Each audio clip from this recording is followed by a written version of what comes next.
விசிகவினர் மீது திமுகவினர் கல்லெறிந்து மிக மோசமான வன்முறை செயலை அரங்கேற்றியுள்ளது ஏற்புடையதல்ல என கூறியுள்ள சமூக நீதித்துறை அமைச்சர் வன்னியரசு 50,000 பயிர்க்கடன் தள்ளுபடி என்பது முடிவானது அல்ல எனவும் படிப்படியாக நிதிநிலை அறிக்கை வைத்து தள்ளுபடி குறித்து அமைச்சரவையில் பேசப்படும் எனவும் தெரிவித்துள்ளார்.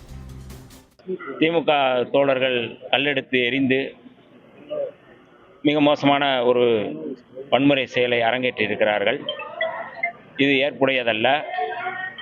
எங்களுடைய தலைவர் அவர்கள் இம்மாதிரியான வன்முறை சம்பவங்களுக்கு எப்பொழுதுமே இடம் கொடுக்கக்கூடாது என்று சொல்லியிருக்கிறார்கள்.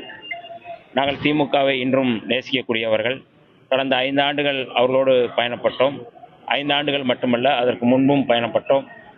ஆகவே தனிப்பட்ட முறையில் மரியாதைக்குரிய அண்ணன் ராசா அவர்கள் விடுதலை சிறுத்தைகள் மீது என்ன வருத்தமோ கோபமோ தெரியவில்லை. ஆனால் நாங்கள் நாகரிக அரசியலை மேம்படுத்தக்கூடியவர்கள், நாகரிக அரசியலை விரும்புபவர்கள், விடுதலை சிறுத்தைகள் எப்பொழுதுமே அந்த அரசியலை முன்னெடுப்பவர்கள். ஆகவே இது விடுதலை சிறுத்தைகளுக்கு ஏற்புடையதல்ல என்பதை எங்களுடைய தலைவர் அவர்கள் வலியுறுத்தியிருக்கிறார்கள். அதாவது இந்த ஏற்கனவே தேர்தல் அறிக்கையில் அவர்கள் சொல்லப்பட்டது, அந்த அறிக்கையின் அடிப்படையில் தான் இதை எதிர்பார்க்கிறார்கள். இது தள்ளுபடி என்பது இது முடிவானதல்ல. 50,000 தான் தள்ளுபடி பண்ணியிருக்கிறாங்க அப்படிங்கிறது, அதுதான் இல்லை முடிவானதல்ல. படிப்படியாக நிதிநிலை அறிக்கையை பொறுத்து இனிமேல் அந்த தள்ளுபடிக்கான இதை அமைச்சரவையில் பேசப்படும் என்பதில் எந்த மாற்று கருத்தும் இல்லை.